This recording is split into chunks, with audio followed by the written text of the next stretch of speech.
Hello everyone, welcome back to my channel. Today we are going to be reviewing this 2024 Dodge Durango GT Plus all-wheel drive. Now at the hood we have lines at the hood, but those are covered by the white paint, so it's not that visible, but they are good. We have this massive front end with a blacked out grille with the Dodge logo, and then we have these cool looking all LED headlamps with the cool looking turn indicators that look cool, and then we have this front bumper with this cool trim down below, blackish end. When we come onto the side, we have these cool looking silver alloy wheels with the Dodge logo on it, and we have 20-inch alloy wheels over on the front. And at the back, these alloy wheels look cool and gives a nice appearance to the car. These blacked out mirror caps that have a good contrast with this gorgeous white paint, and we have the turn signal indicator on the mirrors, and we have body colored door handles.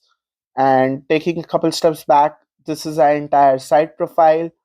Looks cool. And then at the back, we have these cool red color turn signal indicators and these connected DRLs, and we have Dodge written between them. And overall, they give a nice look to the car with the connected LED tail lamps.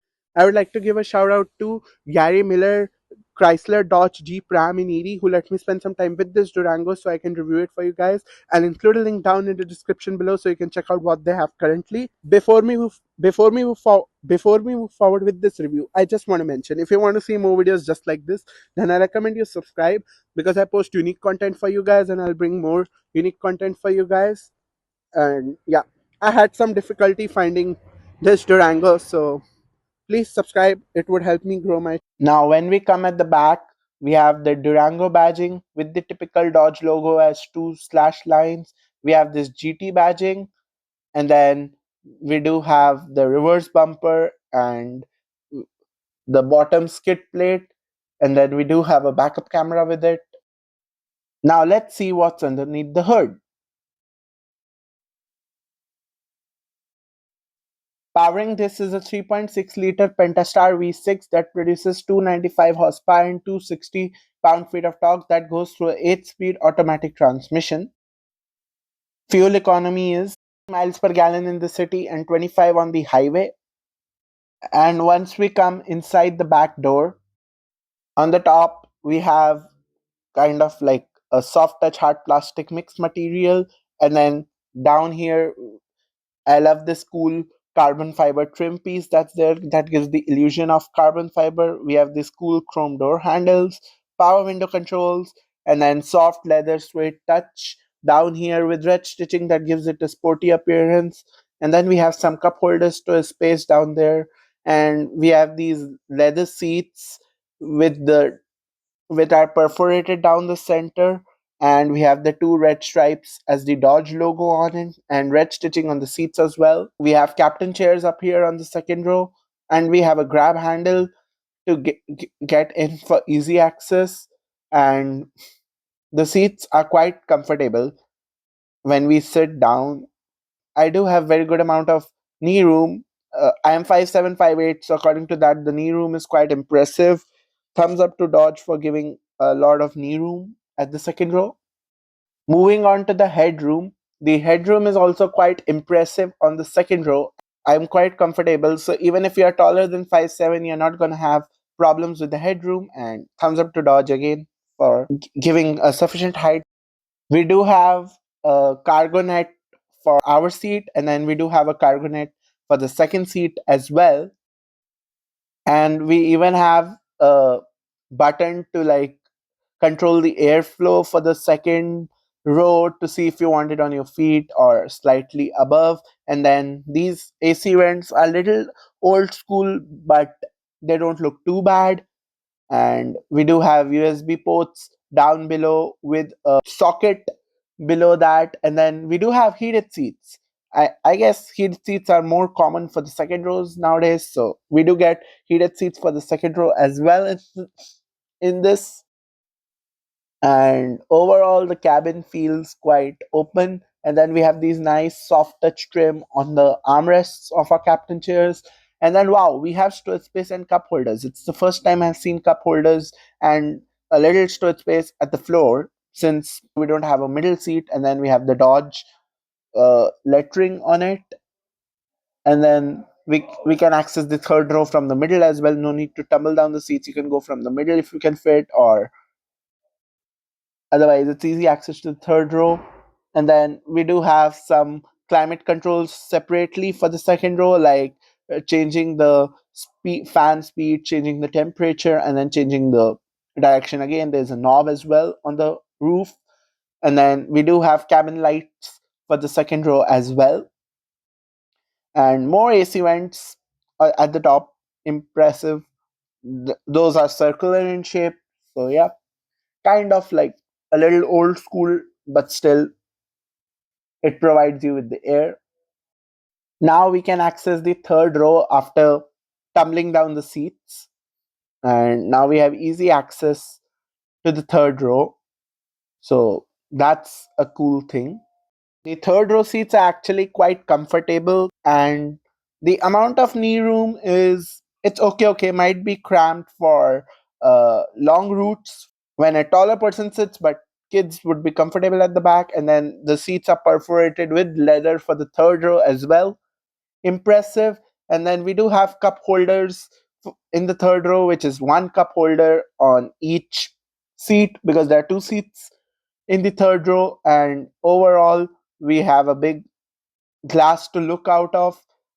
But yep, the headroom for the third row isn't quite bad. The headroom is also good enough. And yeah, my head doesn't touch on the roof, so thumbs up. Now it's time to move up front.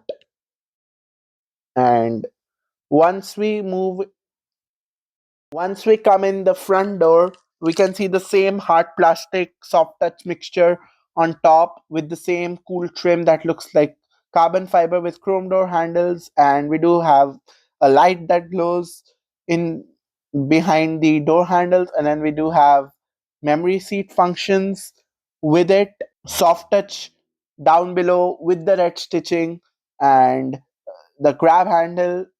And we do have the lock and unlock function, child lock, and all four power window controls, with the front two being automatic. And then these are all our mirror adjustment controls. We can select the side of the mirror and then use these buttons to adjust them accordingly. We do have storage space and a cup holder down below with speakers on the door. And then we do even have a Twitter. And then, yes, these mirrors are huge, but it comes with blind spot monitoring as well. And we do have heated mirrors with this package as well. Onto the seats are power adjustable, and we have these leather seats with the Dodge logo that are perforated down the center with red stitchings, cool looking. And we have side bolsters, and we do have height adjustment with our power adjustable seats. And we have lumbar support as well. We have a glossy black segment around our AC vent for the driver. And then we do have some storage space down there. And then we do have these dual cup holders with the light illuminates them. Our headlight knob is down here. Increase or decrease our brightness from this control. We have soft touch near the steering wheel, near the start stop button, that starts over there with the red stitching and continues overall to the end. Over the dash, it's mostly like basic material like hard plastic, and this is our glossy black AC vent. We have a bunch of USB ports and an aux port as well. We have these nice trim on the center armrest with this red stitching. It's soft touch. And then we do have a decent size storage space in the center armrest, and it has two compartments to it. This is the below, and then we do have some space on the top, but not too much more space at the bottom. And then we do have a 12-volt outlet over here on the passenger side, and this is our glove box. Decent sized storage space in the glove box as well. So yeah, we do have storage spaces. And now let's start this up. I love the Durango logo that appears on the screen in the lettering form.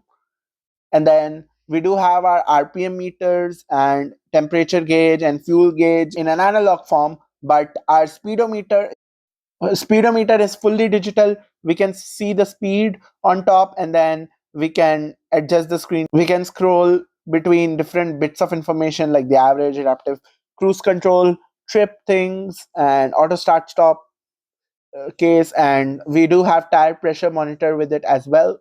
It's highly customizable, and then the gear is on there. We can see the P, R, and D of the gear on the side. Yeah, that's quite small.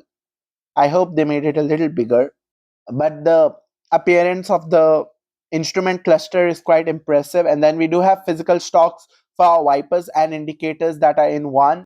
And then we do have an engine start stop button on the right side, since we only have one stock, and our headlamp controls are down here in the form of a knob. And then we do have paddle shifters with the negative and the positive, and we have a bunch of practical controls on our steering wheel for the instrument cluster, infotainment system, voice command, and to pick or cancel our call. And on the other side, we have our adaptive cruise control controls and on the steering wheel.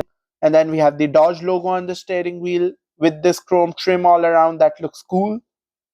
And honestly, we have soft touch all around the steering wheel, nice touch, and it's a leather wrapped steering wheel. And then we have perforations from where we hold the steering wheel most of the time, so it gives it a good grip. And I really like the steering wheel. This is its view. And then we do have a 10-inch infotainment system as well, and we have more AC vents for the middle with surrounded with the glossy black segment, and those look okay. Let's check out its backup camera. The resolution of the backup camera is quite good. I'm impressed with its resolution. It's quite clear and a good quality backup camera. The trajectory lines do turn with the steering wheel. So thumbs up to Dodge for not doing cost cutting on that part. So it helps to see where your car is going when the trajectory lines do turn with the steering wheel. Otherwise, it's hard to see. It's not the worst thing if there are not trajectory lines that turn with the steering wheel, but still better than not having it. And then we have a bunch of physical controls. Down here, we have for the infotainment system, we have the knob to decrease or increase the volume. And then we can adjust the temperature right next to it, increase, decrease the temperature, fan speed, AC, control the defoggers up there, change the track. And then we do have automatic start stop off button, sport on button, eco off button, and we do have a hazard lamps, traction off button, parking sensor off. All of those are physical controls. And we have this cool looking 8-speed automatic gear shifter, and that has park, reverse, neutral drive, and just like a normal automatic gearbox. And then our 10-inch touchscreen has a good touch response and works fast and responds very quickly. Impressed with the touch response for the screen. And then we do have heated and ventilated seats for both the driver and the passenger. And then we do have a heated steering wheel as well. And then we do have a auto dimming IRVM as well, which helps at night specifically. And then we have these, and then we have a youth size sunroof on top as well. We we have cabin lights on top, and then these are our controls for to open our sunroof. We can use the vent to let out uh, hot air in the summers. And then we do have our buttons to operate them over here. And wow, we have the button to open the hatch right up there with all the other cabin lights. That's unique and not present in all of the cars. Usually they're like down by the driver, but this is on top near the roof. We have these cool fender flares that on the white color you can't really notice the fender flares, but they're not that prominent as well. We do have a reflector. And now let's check out its key. So for the key, we have our Dodge logo up here, and then we have our lock and unlock function, opening for the hatch, remote start, panic button. So yeah, this is like It's similar to a key you get in the Jeep Compass, but instead it says Dodge over here, and then you have the same functions like the lock and unlock, opening for the hatch, remote start, panic button. Over here, and now it even comes with remote start.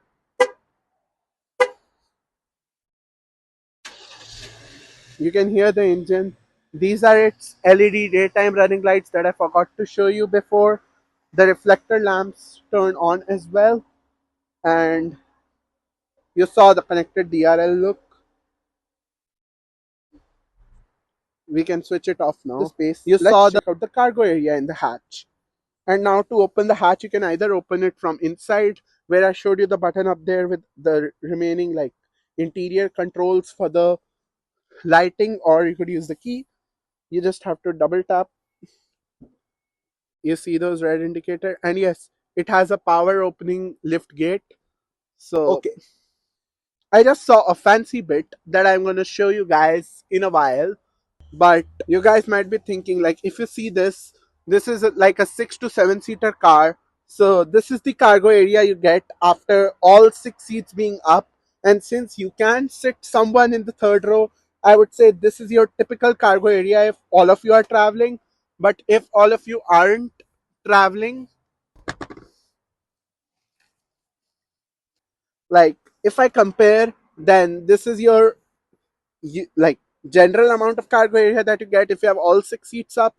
But if you are only 4 people travel or 5 people traveling, you can sit down one seat, or if 4 people are traveling, you can fold both of these seats down, and then you'll have access to this extra cargo area. So this is how much cargo area you can get if you fold down the third row. But if you have all 3 rows up, this is the amount of cargo area. So overall, I'll say the cargo area isn't too bad after all 3 rows being up, but definitely if the third row is down, you get more cargo area. And yeah, I would say it's a practical trunk after folding the third row, but for basic grocery run, all 3 rows can be up. And then, wow, this is fancy. This is fancy. I've never seen a button to close the hatch over here on the side. We just press this once done, and the hatch should close. Yeah, that was a fancy place for the button to open the hatch. I believe they should have button to open the hatch where they have the grab handles. They should have the button to close the hatch right there where all the other cars have them usually. And now let's check out its window sticker. You guys might be wondering, how much does all of this cost? So our 2024 Dodge Durango GT Plus all-wheel drive, it has a base MSRP of $43,420, and then with with the options and the destination charge, its total MSRP comes out to $50,510. Yes, you heard it right. This Dodge Durango costs $50,510. But yeah, and let me know down in the comments, what do you think about this price tag of $50,510?